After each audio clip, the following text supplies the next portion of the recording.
The Mercedes pulled up to the resort entrance, palm trees swaying, sky impossibly blue. Kelvin couldn't stop grinning as he helped Rowan out of the car, her sundress catching the tropical breeze. "I can't believe we're actually here," Rowan whispered, squeezing his hand. 5 days of pure paradise stretched ahead. No emails, no responsibilities, just newlywed bliss. Their suite was everything: floor-to-ceiling windows, private balcony overlooking turquoise water, rose petals traced a path to the king-sized bed, champagne chilled in a silver bucket. Kelvin pulled Rowan close, breathing in her perfume. "Finally," he murmured against her hair, "just us." She tilted her face up to kiss him. 3 sharp knocks. "Probably just housekeeping," Kelvin said, but something cold settled in his stomach as he opened the door. Beatrice Vane stood in the hallway, designer luggage at her feet, linen resort wear, oversized sunglasses. Her smile was predatory. "Surprise! I decided you two shouldn't honeymoon alone. You never know what could go wrong at these foreign resorts." "Mom, what are you doing here?" "I booked the villa next door. Isn't that perfect? We can have breakfast together every morning." Beatrice swept past him into the suite, ran a manicured finger along the champagne bucket. "This is warm. I'll have them bring a fresh bottle." Rowan stood frozen by the window, her expression unreadable. "Mrs. Vane, this is our honeymoon." "Oh, call me Beatrice, dear. We're family now. And don't worry, I won't intrude much. Now, I've made reservations for dinner at 8, the 3 of us. The restaurant has excellent reviews, though I did have to name drop to get a table." Before we continue, if stories like this deserve to be heard, take 1 second to subscribe. Most people watch, few support. Don't be the one who scrolls past someone's story. "Mom, we had plans." "Nonsense. You can stare at each other anytime. Tonight, I want to get to know my new daughter-in-law properly." Pause, then voice dripping with suspicion. "After all, you two got engaged so quickly. There's so much we don't know about you, Rowan." Kelvin saw his wife's jaw tighten, but she said nothing. The champagne sat forgotten, condensation pooling on the marble table. Heavy, ominous tone. Paradise already felt poisoned. The restaurant was gorgeous. Candlelit tables on a terrace, ocean below, stars emerging in the darkening sky. It should have been romantic. Instead, Kelvin felt like he was chaperoning a hostage negotiation. Beatrice had insisted on sitting between them, claimed the center seat had the best view. She'd also ordered for everyone without asking, waved away the menus with practiced authority. "So, Rowan, tell me about your family. Kelvin's mentioned so little." "There's not much to tell. Small family, my parents divorced when I was young." "How unfortunate. Broken homes can create such instability in a person. And your mother, what does she do?" "She's a nurse." "How noble. And your father?" Rowan's knuckles whitened around her fork. "We're not in contact." "Ah, well, money issues do tear families apart, don't they? Speaking of which, I noticed you two didn't do a prenuptial agreement." Kelvin nearly choked on his water. "Mom, that's inappropriate." "Is it? I'm simply concerned about my son's assets. You did inherit quite substantially from your grandfather, Kelvin." A smart woman would have suggested protecting that wealth, unless, of course, she had other motivations for such a rushed engagement. "Rushed? We dated for 2 years." 2 years isn't very long when you're talking about forever, dear, especially when Kelvin received his promotion just before you got engaged. Convenient timing. What are you implying? Nothing at all.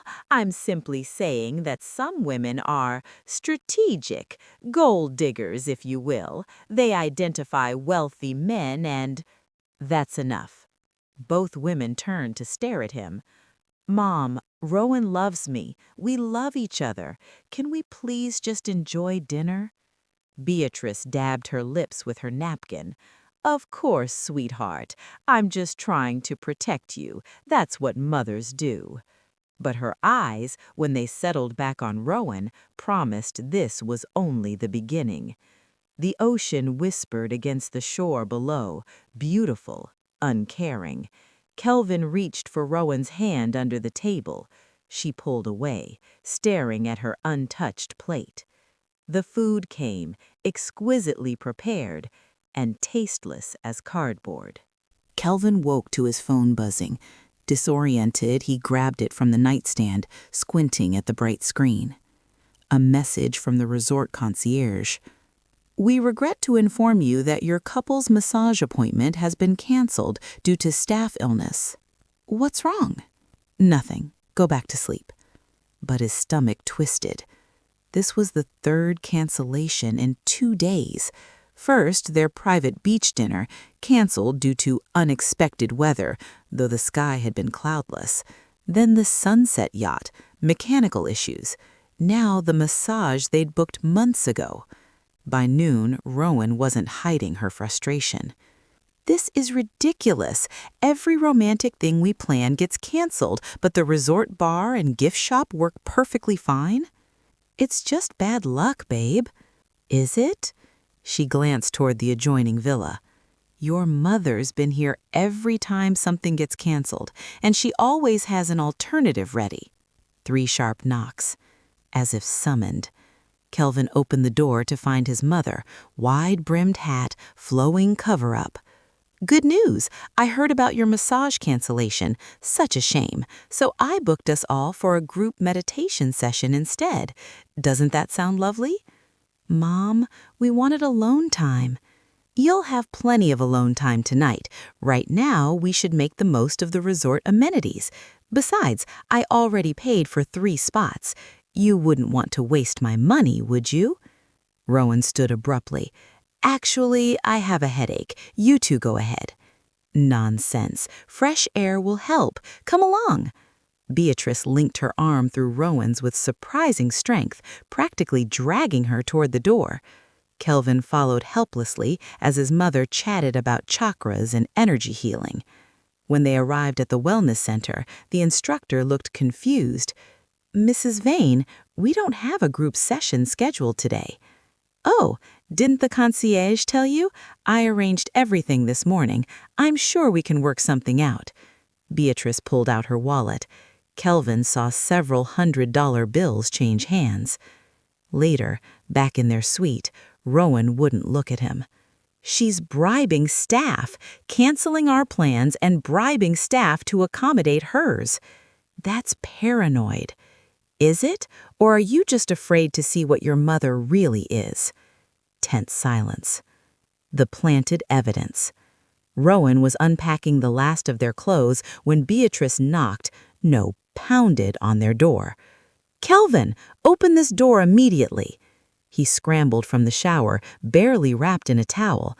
His mother burst in, face flushed with manufactured rage, clutching something glittering in her fist. Explain this. She opened her hand. A diamond bracelet, each stone catching the afternoon light. My grandmother's bracelet, the one that went missing from my jewelry box 3 months ago. Kelvin's stomach dropped. What? Where did you find it? In her suitcase. Rowan emerged from the bedroom, face pale. I was putting away some towels I borrowed. You went through our luggage? Don't change the subject, young lady. You're a thief. You've been in my home exactly twice, and somehow my most valuable heirloom disappears. Kelvin, I told you she was after your money. I've never seen that bracelet before in my life. You have to believe me." But Kelvin was staring at the bracelet, remembering his grandmother wearing it, remembering his mother crying when she reported it missing. The doubt must have shown on his face, because Rowan took a step back, as if he'd slapped her. "Kelvin? I don't understand how it got there. You don't believe me." It wasn't a question. "I didn't say that." "You didn't have to." Her eyes filled with tears.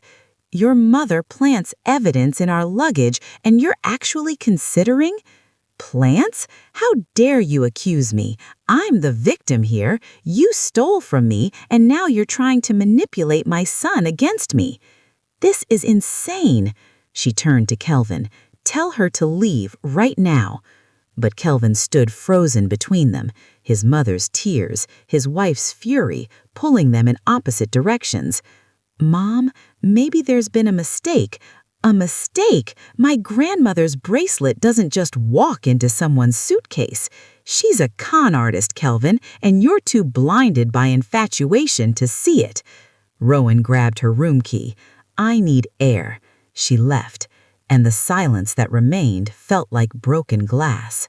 Kelvin found his mother by the pool the next morning, casually reading a magazine beneath an umbrella. She'd barely spoken to him since yesterday's accusation, giving him space to think clearly about his marriage. "Where's Rowan?" "Still in the room. She's upset." "Well, theft charges are upsetting. Have you considered what you're going to do?" "Do? Mom, I'm not doing anything. Rowan says she didn't take the bracelet, and I believe her." "Of course you do. Young men always believe pretty liars. Why don't you get some sun? Clear your head. I'll keep an eye out for your wife." Something about her tone set his teeth on edge, but he was too exhausted to argue. He headed for the beach, letting the waves numb his racing thoughts. He'd been gone maybe 40 minutes when his phone buzzed, a message from his mother. "You need to see this. Pool. Now." Dread pooling in his gut, Kelvin jogged back. Beatrice stood near the bar, phone in hand, expression grave. "I'm sorry you have to see this." She showed him the screen. The photo was damning. Rowan in her swimsuit, leaning close to a muscular resort employee, both laughing. His hand rested on her shoulder. Her body language looked intimate, conspiratorial. "I watched them for 20 minutes, flirting, whispering. He even brought her drinks. Kelvin, I think she's already looking for her next target." "No." But his voice wavered. "There has to be an explanation." "The explanation is that you married a woman you barely know. She stole from me, and now she's cozying up to staff. Wake up, sweetheart. She's showing you who she really is." Kelvin's mind spun. The bracelet. Now this. Rowan had been distant since the accusation, refusing to talk, holing up in their room. Was she feeling guilty, or was his mother manufacturing evidence? When he confronted Rowan at lunch, she looked stunned.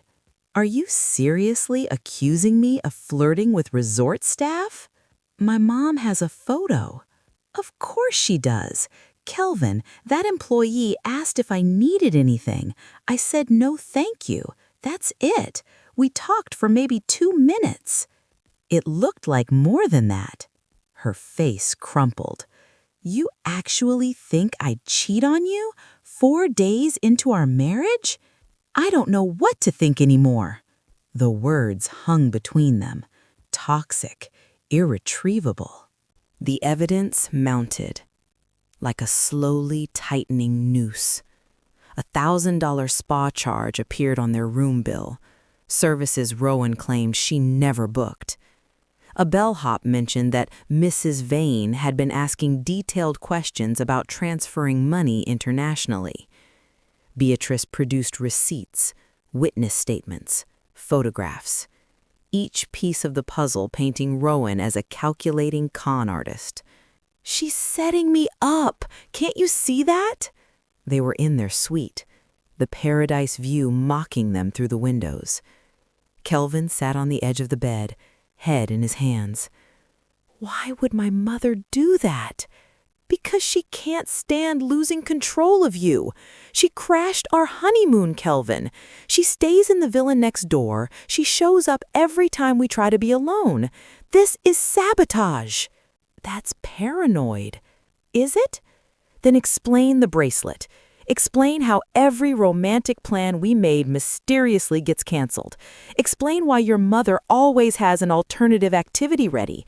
Explain the perfectly timed photos." "I don't know." Kelvin stood, pacing. "Maybe you're right. Maybe she's interfering, but that doesn't explain actual evidence. The bracelet was real. The charges are real. The bracelet she planted. The charges she made." Pause, then firm. "Request the security footage, Kelvin. Ask the resort to show you the tapes." "That's invasive." "More invasive than your mother going through our luggage. More invasive than having my every move photographed."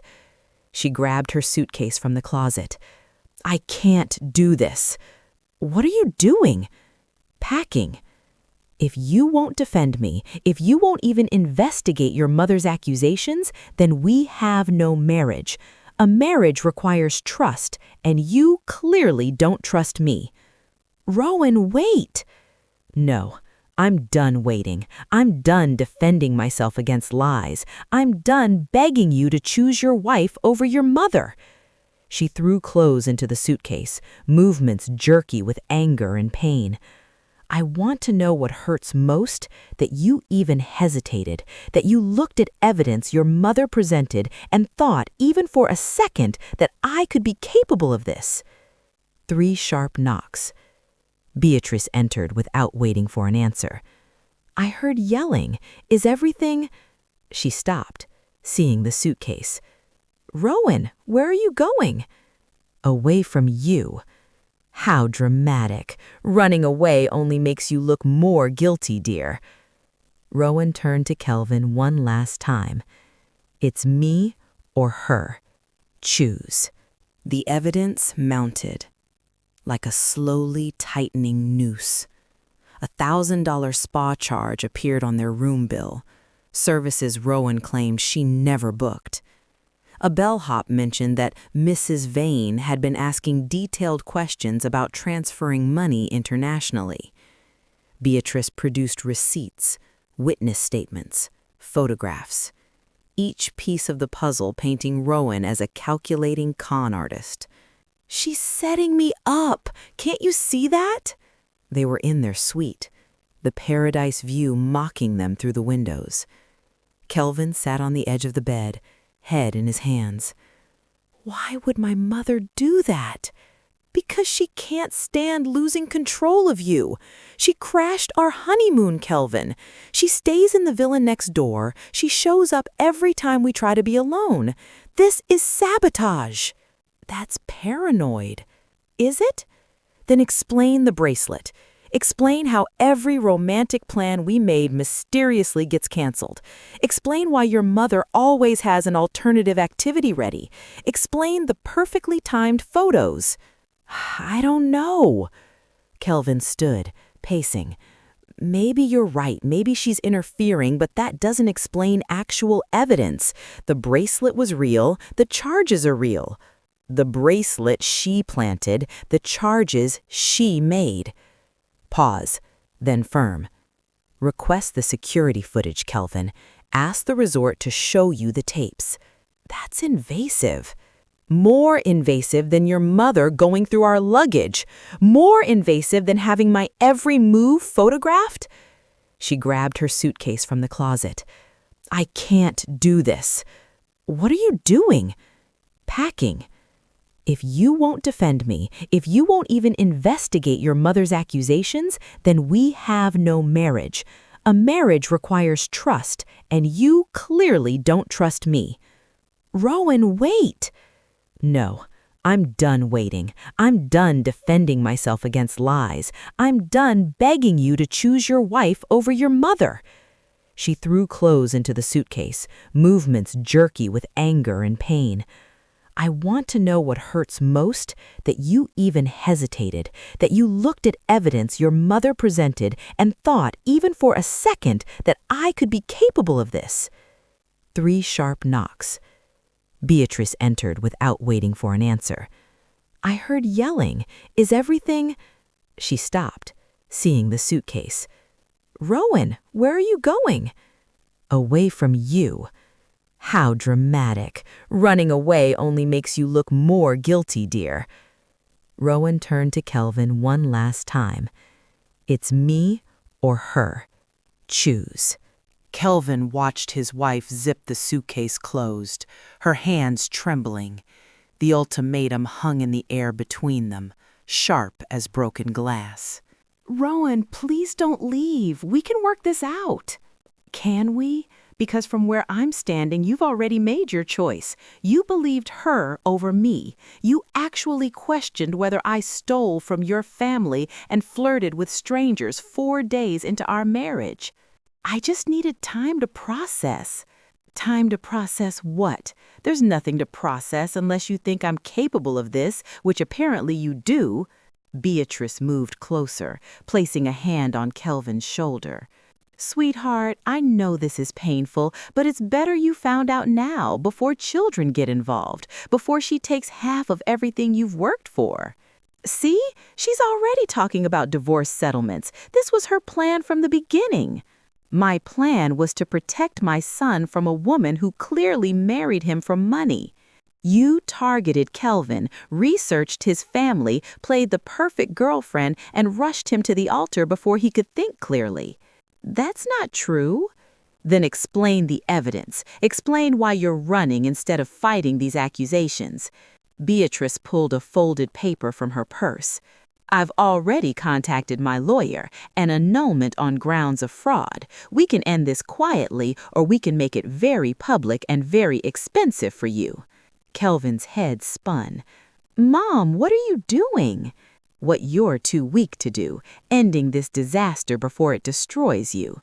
She held out the paper to Rowan. "Sign it, walk away with nothing, and we won't press theft charges." Rowan stared at the document, then at Kelvin, waiting, hoping he'd intervene, defend her, throw his mother out.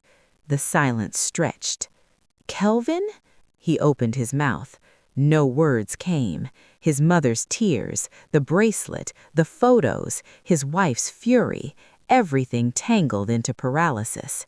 "Wow." Rowan took the paper, not to sign it, to tear it in half. "You actually stood there and let her threaten me with criminal charges, your wife of 4 days." She grabbed her suitcase, headed for the door. "Rowan, wait!" Kelvin finally found his voice, but she was already gone.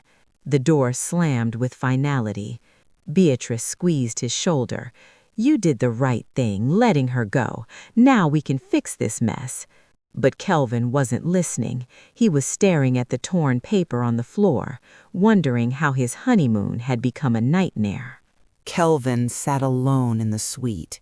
Beatrice finally gone after an hour of victory monologue about dodging bullets and lucky escapes. His phone showed 17 missed calls from Rowan. He couldn't bring himself to answer. "Request the security footage," Rowan's words echoed. Why hadn't he? Because he was afraid of what he'd find, either proof of his wife's guilt or proof of his mother's manipulation. Either truth would shatter him. His phone buzzed, a text from Rowan. "I'm at the front desk requesting footage. Last chance to see the truth. If you don't come, I'm filing for annulment myself." Something in him snapped. He ran. The resort manager's office was sleek and professional. Rowan sat across from the manager, eyes swollen but defiant. She didn't look at Kelvin when he entered. Mr. Vane, your wife has made some serious allegations about guest misconduct. Before we review security footage, I need to inform you that invasion of privacy is... Just show us. The manager pulled up multiple angles on his computer. What dates are we reviewing? Start with 3 days ago, the pool area. The footage loaded. Kelvin watched Rowan walk to the pool, settle on a lounger, alone. Minutes passed. Then his mother appeared, standing near the bar, phone out. A resort employee approached Rowan, young, muscular. Rowan looked surprised, but smiled politely. They talked briefly. The employee handed her something, a drink menu. She shook her head. He walked away. But then, on the other angle, Kelvin saw his mother wave the employee back. Money changed hands. The employee returned to Rowan. This time, he leaned closer, touching her shoulder. His mother moved positions, phone up, snapping photos from an angle that made the interaction look intimate. Oh my God. Kelvin's stomach turned. Keep watching. The manager switched to different footage. 2 days earlier, their villa corridor. Beatrice entering their room with a keycard, glancing around nervously. She emerged minutes later, the bracelet no longer in her bag. She bribed me for a master key, said she needed to leave you towels. More footage. Beatrice at the concierge desk, cash spread across the counter. The concierge nodding, typing. Confirmation emails for canceled reservations flashed on screen. The spa charges? Mrs. Vane, your mother, made those charges, claiming she was booking services for the bride. Kelvin couldn't breathe. Every accusation, every piece of evidence, all manufactured, all lies. I have more. She attempted to bribe staff to report inappropriate conduct from your wife. Most refused. Kelvin stumbled out of the office. Rowan followed silently. No words, just the sound of his world collapsing. 6 months later, Kelvin unlocked the door to their apartment, not the honeymoon suite, but home. Therapy homework sat on the coffee table, worksheets about trust and boundaries covered in both their handwriting. It hadn't been easy. Rowan had stayed at a friend's after the honeymoon disaster, refusing his calls for 3 weeks. When she finally agreed to talk, she'd been clear. Therapy or annulment, no middle ground. Dr. Morrison had made him confront brutal truths, how he'd been conditioned since childhood to prioritize his mother's feelings over his own reality, how he'd thrown his wife to the wolves to avoid maternal disappointment, how love without trust was just pretty words. You chose your mother over your wife, and you need to understand why, or you'll do it again. The no contact with Beatrice had been hardest. She'd called hundreds of times, sent letters, even showed up at his office. Each time, choosing Rowan over his mother's tears felt like ripping off skin. But slowly, it got easier. The door opened.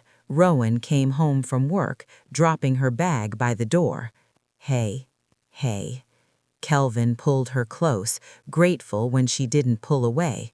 6 months ago, she flinched at his touch. Dr. Morrison called. She wants to see us Friday. I'll be there. Always. He pressed his forehead to hers. The doorbell rings. They both froze. Through the peephole, Beatrice stood holding a small envelope, looking smaller than he remembered, older. Kelvin's instinct was to not answer, but Rowan nodded. He opened the door. Mom? Mom. Her voice cracked. I've been in therapy, 6 months, twice a week. I have so much to say, but it starts with, I'm sorry. I was cruel, manipulative, and I almost destroyed the best thing in your life because I couldn't bear to share you." She held out the envelope. "I can't undo what I did, but there's a check inside for anything you need, no strings. I don't expect forgiveness, and I understand if you never want to see me again, but I needed you to know I'm trying to be better." Kelvin's hands shook.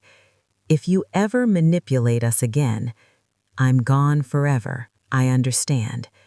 Beatrice looked at Rowan. "I owe you the biggest apology. I tried to destroy your marriage because I was terrified of losing my son. That's not love, that's possession, and I'm sorry." Rowan's jaw was tight, but she nodded. "Thank you for saying that. We need time and boundaries, real ones." "I understand." Beatrice stepped back. "I love you, Kelvin. I'm going to prove I can love you the right way." She left. Kelvin closed the door, leaning against it. "You okay?" "I will be." He pulled her close. "We will be." Outside, Beatrice walked to her car, hoping she hadn't lost them forever. If you made it this far, you're one of the few who truly listens. Please subscribe. It's how these stories survive and how this channel grows.